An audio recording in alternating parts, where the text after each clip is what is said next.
श्री भैरेश्वर मूर्ती वज्रलेप सोहळा लोकवर्गणी शुभारंभ।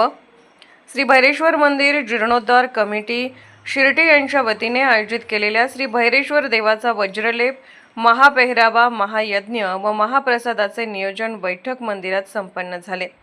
यावेळी या धार्मिक सोहळ्यासाठी लोकवर्गणीचा शुभारंभ करण्यात आला। या बैठकीमध्ये श्री भैरेश्वर देवाच्या मूर्तीचा वज्रलेप करण्यासंबंधी चर्चा होऊन वज्रलेप करण्याचे ठरवण्यात आले।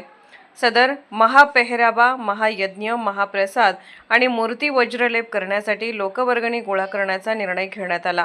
ज्या भाविक भक्तांना देणगी द्यायची आहे त्यांनी संतोष गुरव, सचिन खोबरे, महावीर पाटील, बंडू यांच्याशी संपर्क साधण्याचे आवाहन करण्यात आले आहे। सदर बैठकीस धनाजी भोसले, बाळासाहेब पाटील, अभय गुरव, संतोष पाटील, बाळासाहेब बंडगर, रुद्राक्ष कांबळे, विपुल कोगनोळे, भरत पाटील, स्वप्नील पाटील, अनिल रोजे, राजगोंडा पाटील, अण्णासो सुतार, राजकुमार ढेकणे यांच्यासह गावातील प्रतिष्ठित युवक वर्ग आणि भाविक मोठ्या संख्येने उपस्थित होते। SK news Shirol.